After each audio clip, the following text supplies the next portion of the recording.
행복한 사람들은 네. 주변 사람들하고 자기 자신을 비교하지 않는데요.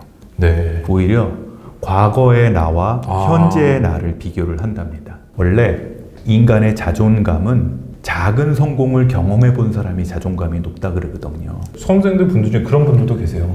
야, 나는 시험이 빨리 돼야 돼. 변호사님, 전 빨리 돼야 되거든요. 그렇기 때문에 일주일 내내 공부할 거고요. 하루도 안 쉬고 공부할 겁니다. 스트레스보다는 저는 빨리 목표를 이루어야 된다. 이런 분들도 저는 계신데 조금 우려도 되기는 합니다. 뭐 능력이 닿고 체력이 닿아서 네. 뭐 모든 시험이라는 게 빨리 되면 좋죠. 네. 2번, 3번 보는 분들은 그러고 싶어서 그렇게 보는 줄 아나 봐. 그건 아니잖아요. 아니죠, 네. 이제 우리가 농담 삼아 공부 총량의 법칙이라는 얘기 하잖아요. 네네. 뭔가를 하려면 자기가 채워야 되는 공부량이 있는데 그게 안 차니까 다시고 한 번 더 공부하는 거다라는 얘기를 하거든요. 네. 의대생들도 그런 얘기를 많이 해요. 근데 사람마다 자기 시기가 있는 것 같아요. 이게 조금 아까 말한 그런 분처럼 짧은 시간에 무지막지한 노력, 하루에 3시간씩 자면서 네. 뭐 많은 양을 한꺼번에 단기로 해서 빨리 시험에 붙겠다.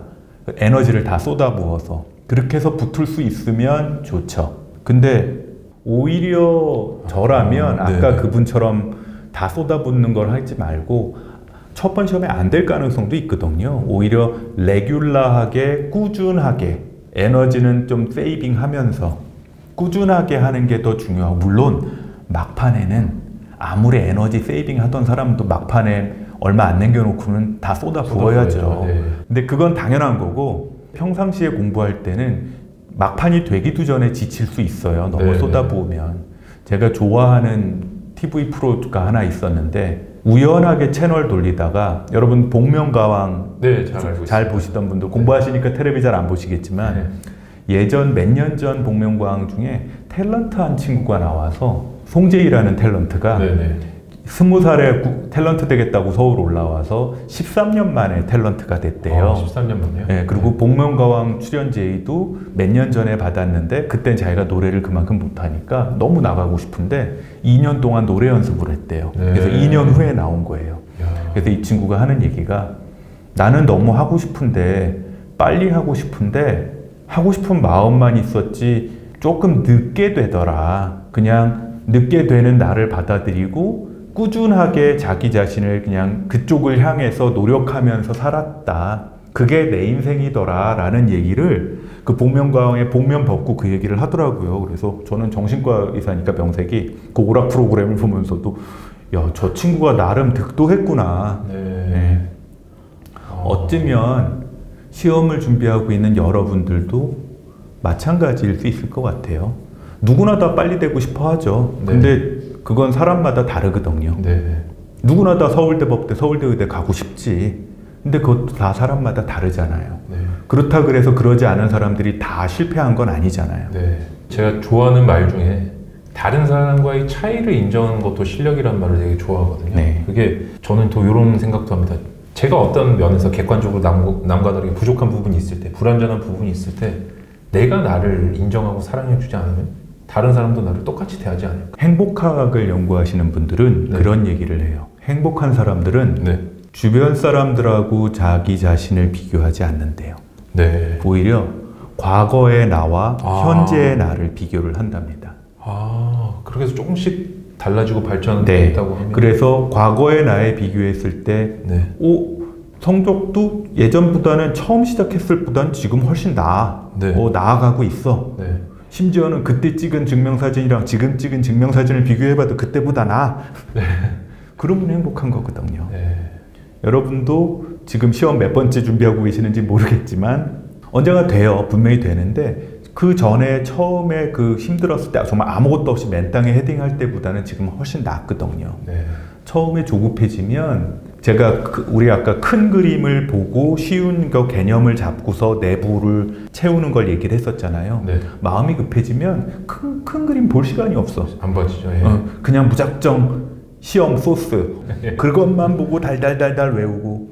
그러면 너무 빨리 갈래다가 오히려 실패하죠. 오히려 큰 산을 넘으려면 등반 짐과 옷차림을 단단히 정비하고 시작하라는 얘기들 하잖아요. 그런 것과 마찬가지로 너무 조급하지 않았으면 좋겠어요. 네. 예. 항상 기본이 또 중요합니다. 계획은 굉장히 중요하잖아요. 네. 뭐든지. 네. 계획은 굉장히 중요한데 그 계획도 없이 그냥 빨리만 하겠다고 하면 그거는 성공할 수가 없어요. 네. 저도 제가 만나는 분들한테 그 계획의 중요성, 그 다음에 하루하루의 데일리 루틴의 중요성을 계속 얘기를 하지만 네. 전제 조건이 있습니다. 나는 에베레스트 산을 넘고 싶어. 자, 그러기 위해서 앞으로 언제까지? 앞으로 1년 안에 넘을 거야. 근데 나 도봉산도 올라가 본 적이 없어. 그러면 1년 안에 안 되죠, 일단. 네, 네. 자, 그러면 5년으로 늘려. 왜냐하면 기초 체력 운동부터 해야 되니까. 네. 기초 체력도 해야 되고, 작은 산을 올라가는 경험도 해야 되고, 그걸 잘게 쪼개면 오늘 내가 할 일이 나올 거예요. 네. 오늘 처음 데이 1이다. 그럼 뭐부터 하겠어요? 등산화 준비하고. 네. 일단 동네 걷고 달리기 하는 것부터 해야겠죠. 네. 근데 원칙은 뭐냐 하면 그 하루하루마다 내가 완성할 수 있는 계획을 짜야 되는 거예요. 자, 10년 후에, 5년 후에는 내가 에베레스트 산을 넘겠지만 나는 오늘 하루 성공을 해야 돼요. 에베레스트 산을 넘기 전에 나는 성공한 게 아니다 라고 생각하면 나머지 그 10년, 5년 동안 그 하루를 빼고 나머지는 계속 성공 못하고 사는 거거든요. 고통의 그냥 그렇죠. 기간이네요. 계획을 잘게 쪼개놓고 하루하루를 내가 성공할 수 있는 계획을 짜세요. 네. 나는 오늘 기초 수학의 정석 인수분해 앞에 3분의 1 정도로만 풀 수 있으면 그게 나의 성공이다라고 정했으면 그것만 했으면 난 성공한 거예요. 자, 오늘 영어 단어 10개 내지 20개 정도만 외울 수 있는 게 오늘 나의 성공이라고 정했으면 그거 했으면 나는 오늘 성공한 거죠. 원래 인간의 자존감은 작은 성공을 경험해 본 사람이 자존감이 높다 그러거든요. 옛날에 롬멜 장군이 네. 그 우리한테는 뭐 2차 대전을 일으킨 원흉의 나라의 장군이지만 네. 사실은 군사학적으로는 굉장히 명장이래잖아요. 네, 맞습니다. 네. 아프리카의 정말 명장인데 네. 사막의 여우. 예. 근데 이분은 신병을 받으면 절대 처음부터 큰 전투에 안 내보냈대요. 처음에는 이쪽이 우세해서 나가면 반드시 이길 만한 전투. 네. 그런 거에만 신병들을 내보냈답니다. 그래서 작은 성공을 경험해 보면 사기가 충천해지죠. 에이, 별거 아니네 이렇게 되니까. 네네. 그 당시 뭐 아프리카에 있던 병사들 이태리 군이나 아니면 미군들일 텐데 별거 아니네. 네. 그럼 그 다음 전투 조금 어려운 전투에서도 달겨들 수가 있잖아요. 교수님 아까 말씀해 주신 거하고 딱 통하는 게 쉬운 개론서들 네. 또 어떤 일반적인 시각에서 쓴 책들 보면서도 내가 작은 성공을 또 느낄 수 있고 맞습니다. 또 공부로도 연결이 네. 되는 것 같아요. 맞아요. 학생들 중에도 그러는 친구들이 있어요. 저한테 면담 요청하고 저한테 질문하러 왔는데 네. 자기는 정신 분석 이론을 다 안 돼요. 네. 알고 봤더니 그런 개론서 하나 읽었어. 네.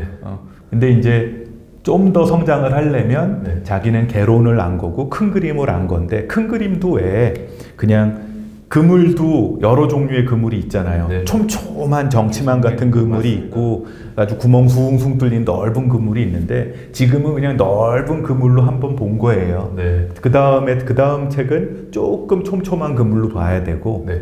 마지막에는 정말 아주 촘촘한 그물로 보고 나면 이제 큰 그림을 숲을 이해할 수 있게 되겠죠. 네. 내가 지금 어느 수준의 책을 읽고 있는지를 판단하는 건 그게 요새 여러분들 유튜브에서 많이 나오고 있고 많이 보고 있는 그게 메타인지라는 거예요. 네, 네. 내가 어느 수준을 하고 있는지. 네.